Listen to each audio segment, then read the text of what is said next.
Primera de Pedro, amados hermanos, fue una carta que fue escrita a un grupo de creyentes que estaban siendo perseguidos, a un grupo de creyentes, como dice Pedro en el capítulo 1, versículo 2, que habían sido expatriados de su lugar de origen y habían sido llevados a otras comunidades, pero que habían sido llevados a otras comunidades en un contexto de persecución, en un contexto de aflicción. Así como dice el capítulo 1, versículo 6, que era necesario de que ellos fueran afligidos por diversas pruebas. Porque no es para menos cuando nosotros somos, o ellos, en el caso de ellos, que fueron dispersados por diferentes regiones por causa del Evangelio, los efectos colaterales de ser removidos de su lugar de origen, de ser removidos de su lugar de asentamiento, había traído para ellos diversas pruebas. O como dice el mismo apóstol en el capítulo 4, versículo 12, donde le dice que ellos no debían de sorprenderse por el fuego de prueba que le había sobrevenido. Como si cosa extraña iba a ser para ellos este tipo de cosas las cuales ellos estaban viviendo. Él le dice, no se sorprendan por esa prueba de fuego que le había sobrevenido. Y el capítulo 5, el apóstol Pedro empieza con una serie de exhortaciones, como hemos visto en las oportunidades que me ha tocado a mí predicar. En la primera oportunidad predicamos acerca del capítulo 5, versículo 1, versículo 7, un llamamiento a la humildad en tiempo de padecimientos, donde el apóstol Pedro de manera enfática exhorta a los ancianos de la iglesia o a los pastores de la iglesia cómo ellos debían pastorear a un rebaño que estaba siendo afligido, a un rebaño que estaba siendo tentado por diferentes pruebas, y una de las formas de cómo él le habla a los ancianos de la iglesia es incluyéndose, y dice él, yo anciano entre vosotros, en el capítulo 5 del 1 al 7. El apóstol no utiliza su investidura apostólica para ponerse por encima de los hermanos, no. Él también se incluye y dice, yo anciano entre vosotros, y le da una serie de exhortaciones de cómo ellos debían cuidar la iglesia de Dios y cómo no debían cuidarla. Entre esas exhortaciones, él le dice que ellos debían apacentar la iglesia, la grey de Dios, cuidando de ella. Porque la sensibilidad espiritual que estaban viviendo los hermanos en esa época, por causa de la persecución, había una sensibilidad espiritual, existía una sensibilidad emocional. Y el apóstol Pedro le dice que debían cuidar de ella, no por ganancia deshonesta. Y pone delante de ellos una de las motivaciones más extraordinarias que ellos podían escuchar, y le dice que cuando el príncipe de los pastores apareciera, él lo iba a recompensar. Entonces, dentro de ese contexto, el apóstol también habla a un grupo de jóvenes. Habla a la iglesia que estaba conformada por personas mayores, como nuestra iglesia, por personas un poquito menos mayores, por personas jóvenes. Y a los jóvenes le dice que ellos debían estar sujetos a los mayores. ¿Por qué? Porque en ese contexto de aflicción, de persecución, en ese contexto de incertidumbre, los jóvenes tendían a ser rebeldes o, en el peor de los casos, tenían una tentación delante de ellos a abandonar la fe. Y el apóstol Pedro entonces le dice que tanto los jóvenes como los mayores, todos nosotros entonces debemos hacerlo el mandato que él dice en el versículo 6, humillaos pues bajo la poderosa mano de Dios para que Él os exalte a su debido tiempo. Y quizá alguno de ellos le preguntaba a Pedro, ¿y cómo yo me voy a humillar delante de ti? Y él le sigue diciendo, echando toda vuestra ansiedad sobre Él, porque Él tiene cuidado de vosotros.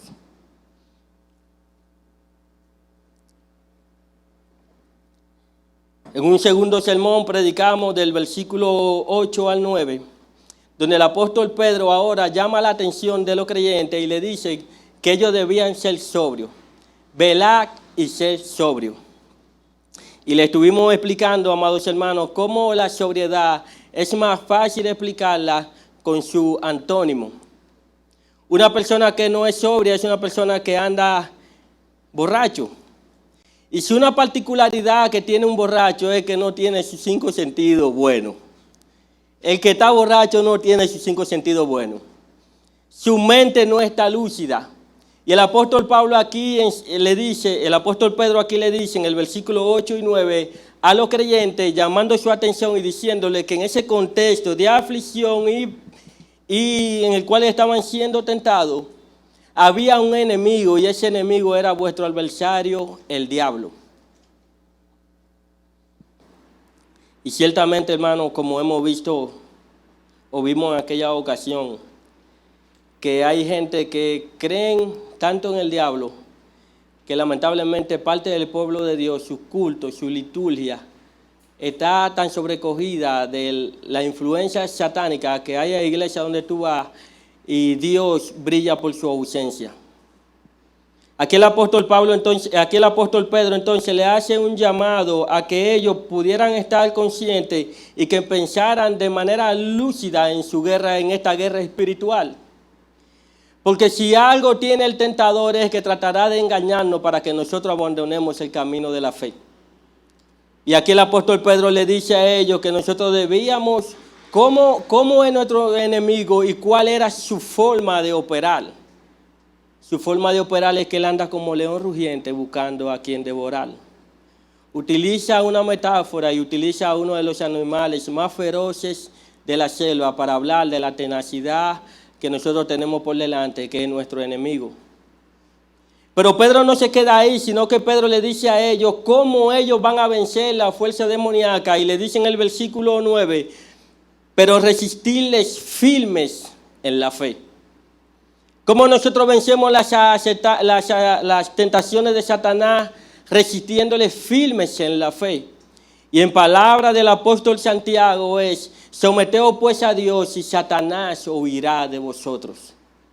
A la medida en que nosotros vamos conociendo a Dios, a la medida en que nosotros nos rendimos a su voluntad, en esa misma medida Satanás lo vamos venciendo. Y teniendo, hermano, ese contexto claro del capítulo 5, entonces el apóstol Pedro entra a la última sesión, que es la que nos corresponde en esta mañana, que está desde el versículo 10 al 11. Por favor, busquen en su Biblia, primera de Pedro, capítulo 5, del 10 al 11.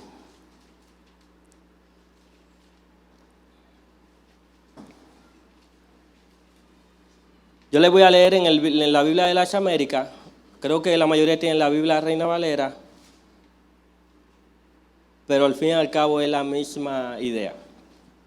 Dice así, versículo 10 al 11, donde vamos a predicar en esta mañana.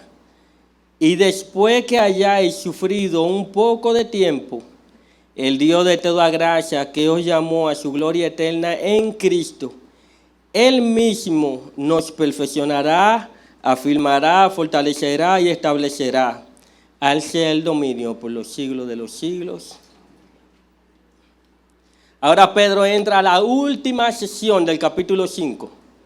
Y Pedro ahora traza un balance perfecto entre la gracia y la aflicción. Una de las cosas más difíciles para nosotros los creyentes es poder comprender esas dos verdades de manera lineal, la gracia y la aflicción. Y si usted le preguntara a la esposa de Job cómo él podía entender la gracia, un Dios de toda gracia, con las aflicciones o la prueba diversa que estaba viviendo Job, ella lo comprendió de la siguiente manera: maldice a tu Dios y muérete. Ella no podía entender cómo un Dios de gracia estaba permitiendo de que Job, su siervo Job, pasara por diferentes dificultades. Y cuando nosotros leemos en la Biblia, en el caso, por ejemplo, de que Dios ahogó a los egipcios, cuando nosotros leemos en la Biblia de que Dios libró a Daniel y a sus amigos del foso de los leones, y ahora vemos al apóstol Pedro hablando del Dios de toda gracia a un grupo de creyentes que estaban siendo probados por diversas pruebas, y esas pruebas tenían la particularidad de que no eran simples pruebas, sino que le llama fuego de prueba. Y el apóstol Pedro entonces dice, quiere llamar la atención de sus destinatarios y la primera cosa que hace es que cita uno de los atributos de Dios, uno de los atributos más cuestionados de Dios, y es el Dios de toda gracia. En esta mañana vamos a ver el tema del mensaje solamente con 3 puntos: la fuente de la gracia, los beneficiarios de la gracia y los resultados de la gracia. Aquí el apóstol, como les mencioné, mis hermanos, nos llama la atención a la persona de Dios y le llama a Dios el Dios de toda gracia. Para una iglesia como esta, reformada, la gracia no es un término extraño para nosotros. Por ejemplo, A.W. Pink en su libro Los atributos de Dios definió la gracia como una perfección del carácter divino que se ejercita sobre sus elegidos. No así, queridos hermanos, no así pasa con la misericordia, porque la misericordia de Dios está sobre cada una de sus obras. Pero la gracia como tal, que es ese absoluto favor de Dios manifestado en conceder bendiciones espirituales y eternas a culpables y indignos, regularmente está relacionada con el pueblo, su pueblo. En otra palabra,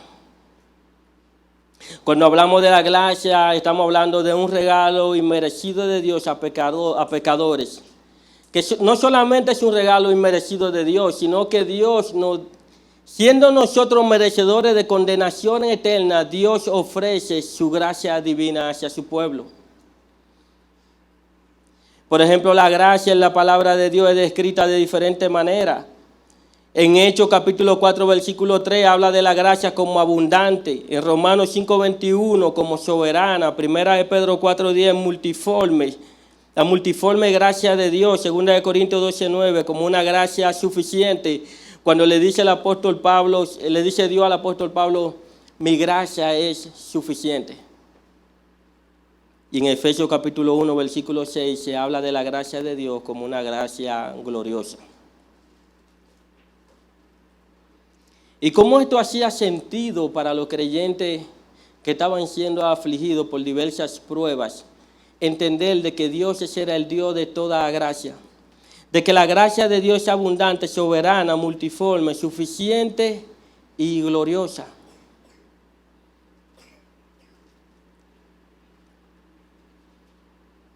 Ahora bien, mis queridos hermanos, la gracia de Dios se manifiesta en, por y a través de nuestro Señor Jesucristo. Juan capítulo 1, versículo 17, dice que por la ley por medio de Moisés fue dada, pero la gracia y la verdad vinieron por medio de Jesucristo. Efectivamente, esto no significa de que Dios no haya ejercido gracia en el pasado, porque dice la Biblia que Noé halló gracia delante de Dios. Pero sí significa, queridos hermanos, que la gracia y la verdad fueron completamente reveladas y perfectamente ejemplificadas en el Redentor de nuestras almas.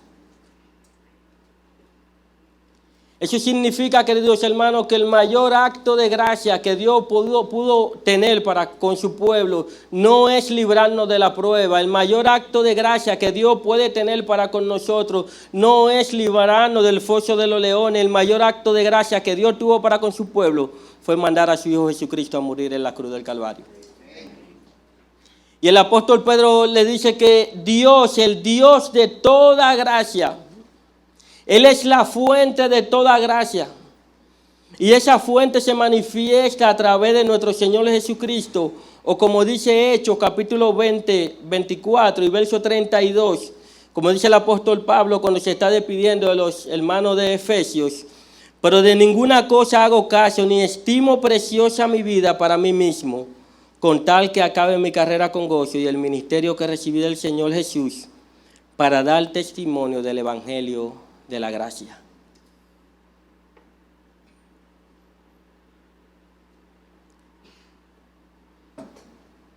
Ustedes pueden ver, hermano, cómo el apóstol Pablo le llama al Evangelio, el Evangelio de la gracia. Porque Dios mismo es la fuente de toda gracia. Y una de las preguntas que me hacía, ¿por qué Dios es la fuente de toda gracia? Porque no hay nadie, ni en el cielo, ni debajo, ni en la tierra, ni debajo de la tierra, que pudiera cumplir con el estándar divino. Solo Cristo. Es por eso, hermano, que ahora nosotros podemos decir, como esa hermosa canción que canta nuestra hermana Samira, Señor, dame a Cristo. Y el apóstol Pedro quería que sus destinatarios entendieran que en esos contextos de aflicción, en su contexto de prueba y dificultad, ellos puedan clamar al Dios de toda gracia y puedan decir como esa canción, Señor, dame a Cristo. Que en el momento de la enfermedad tú puedas decir, Señor, dame a Cristo. Que en tu momento de dificultad económica también tú puedas decir, Señor, dame a Cristo. Que en tu momento más oscuro de tu vida tú puedas decir a Dios, Señor, dame a Cristo. Y por eso que el Señor le dice al apóstol Pablo que había rogado 3 veces para que Dios quitara ese aguijón de su camino. Y el apóstol Dios le responde a Pablo y le dice, bástate en mi gracia porque mi poder se perfecciona en la debilidad. La gracia de Dios, queridos hermanos, es suficiente. La fuente de la gracia es el Evangelio de Dios. Y esta fuente, hermanos, se manifiesta a través de la elección, del llamamiento, de la justificación, de la fe, de la adopción, del perdón de pecado a través de la salvación. Dios es la fuente de toda gracia.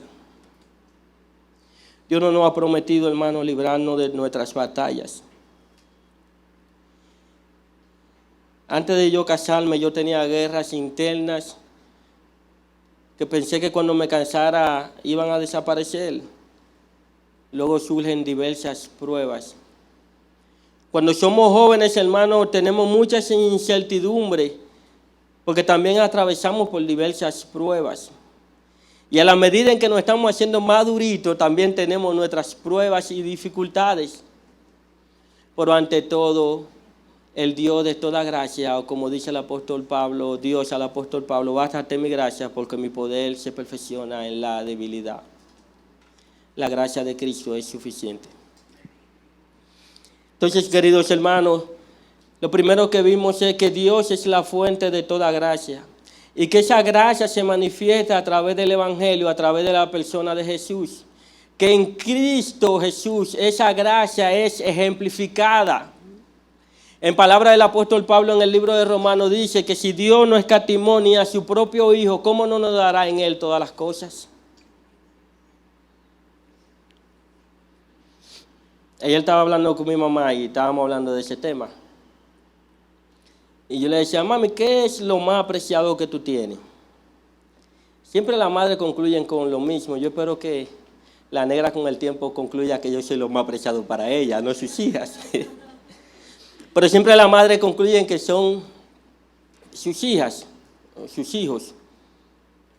Y yo le decía, si tú en comparación entregaras lo más apreciado que tú tienes en esta casa y luego alguien te pidiera algo de menos valor, ¿qué para ti sería más difícil de prenderte? De lo que más tú quieres, lo que tiene menos valor. Y mi madre, ya una señora de 70 años, me dice, pero claro, mi hijo, si ya yo di a mis hijos, cualquier cosa que se lleven de esta casa es incomparable.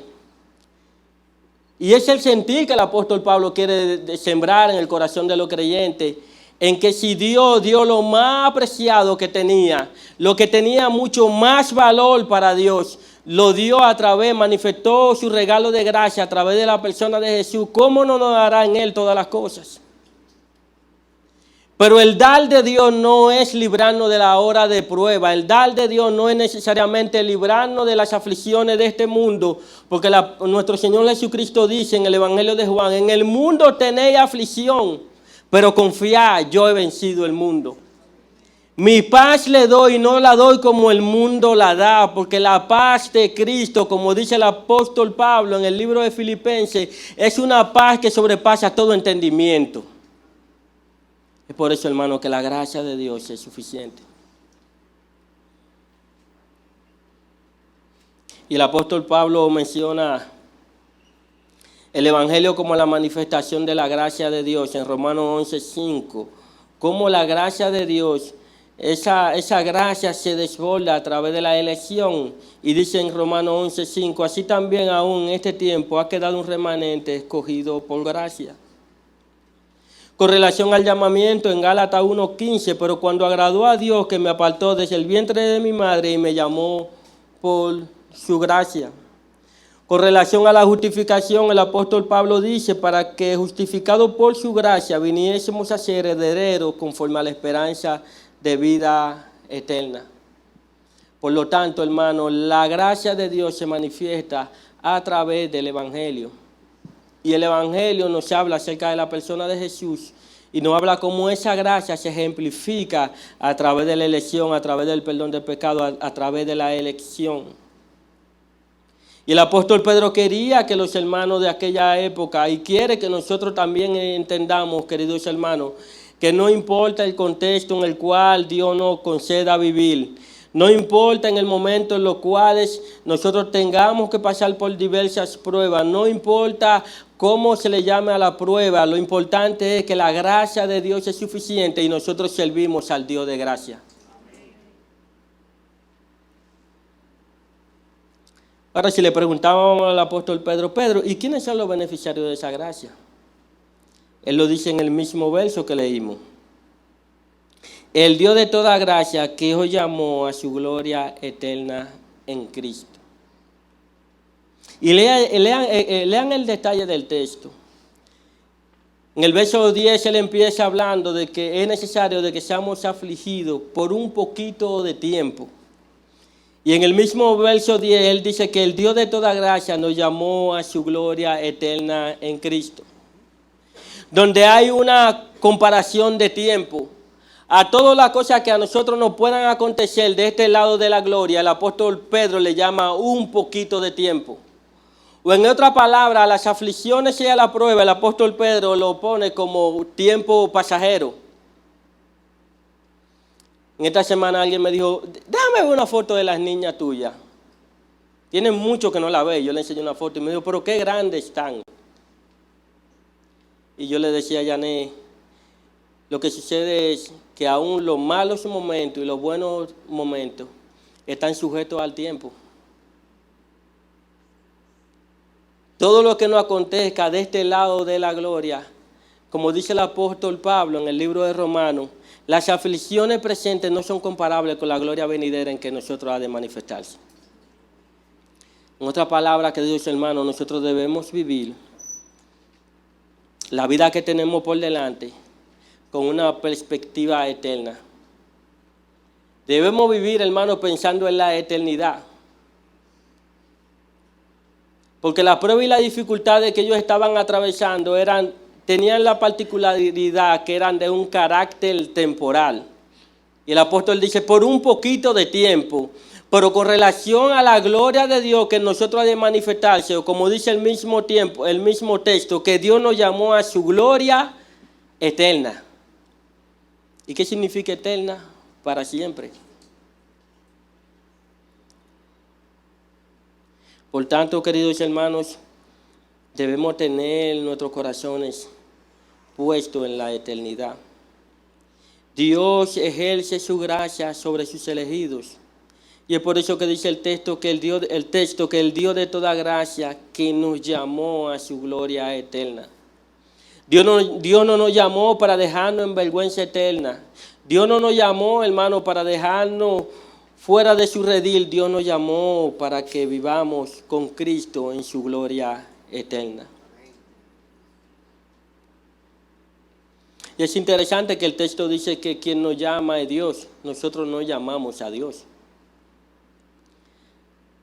Adán no llamó a Dios, Dios llamó a Adán. Adán hizo lo que todos nosotros hacemos cuando pecamos delante de la presencia de Dios, huir. El único camino que tenemos es huir, mas sin embargo Dios en su gracia llamó a Adán y Dios en su gracia nos llamó a nosotros. Los beneficiarios de la gracia son aquellos a los cuales Dios llamó para ejercer gracia y misericordia y darle salvación. Y es interesante el término llamó, porque el término llamó en la palabra de Dios se conoce a nivel doctrinal como el llamamiento eficaz. En palabra del apóstol Pedro, nosotros estábamos tan envueltos en nuestros delitos y pecados que dice la Biblia que nosotros estábamos muertos en delitos y pecados. Nosotros vivíamos una vida tan insensible a la bondad de Dios, tan insensible a la gracia de Dios, que nosotros éramos como una persona muerta que ni siente ni padece. Y no hay algo más que nosotros le tengamos miedo que a un muerto. Usted va a la funeraria y usted está viendo el muerto, pero uno está empantado, uno está medio, ¿y si este hombre va y se levanta? Pero a nivel espiritual el apóstol Pablo dice que estábamos muertos en nuestros delitos y pecados. Nosotros éramos insensibles a la realidad espiritual. Y éramos tan insensibles a la realidad espiritual que Dios tuvo que decir en nuestros corazones, sea la luz, y fue la luz. Dios tuvo que quitar un velo que tú y yo teníamos para poder ver al Dios de toda gracia y poder reconocer de que realmente necesitamos a ese Dios de toda gracia. Y por eso el apóstol Pedro dice que a lo que Él llamó a su gloria eterna en Cristo Jesús.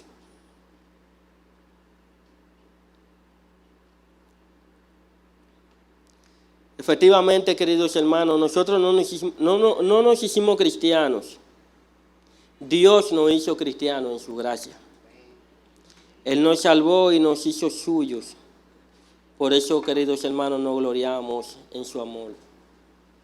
Y por último, el texto presenta, el apóstol Pedro presenta el resultado de la gracia. Y él dice en el versículo 11, Él mismo nos perfeccionará, nos afirmará, fortalecerá y establecerá.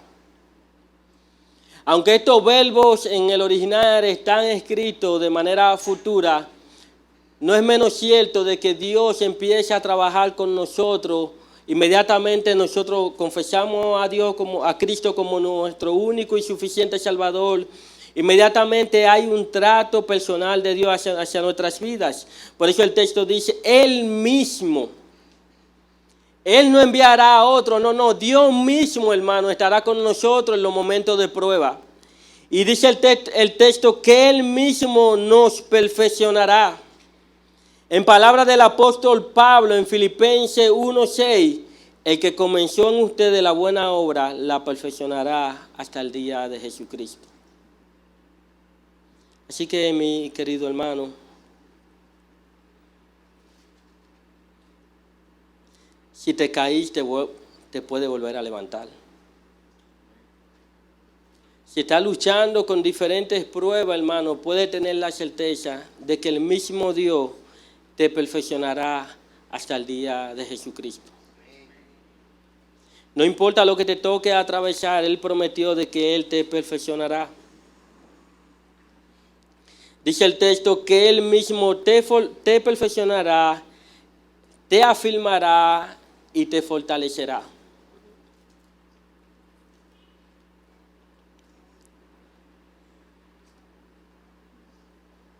Yo no sé si a ustedes les ha pasado eso, que a ustedes le ha pasado algo similar, que usted ha ido a una institución del Estado o a cualquier institución a solicitar un servicio. Y usted, sin darse cuenta, una persona que es amigo de usted es el jefe de ese lugar. Y usted está sentado ahí esperando su turno y cuando pasa esa persona y lo ve, ven, que yo mismo te voy a atender. Y uno se siente como tan bien de que de manera personal esa persona decide atenderte a ti, si cuando en el mundo secular él representa un grado más alto que tú. En este caso no es lo mismo en que Dios mande a alguien a que el Dios de toda gloria diga, yo mismo te voy a fortalecer. Yo mismo te voy a afirmar. Yo mismo te voy a establecer. Por tanto, hermano, la relación con Dios es una relación personal. No es una relación abstracta, hermano, que está allá arriba. No, Dios a través de su Santo Espíritu, nosotros somos como un espejo roto. Si usted se mira en un espejo roto, se notará que una de las características que tiene es que su imagen está distorsionada. Y Dios a través de su Santo Espíritu coge ese espejo roto y lo empieza a unir hasta que refleja una imagen perfecta. Y esa imagen perfecta será la persona de Jesús en nuestra vida.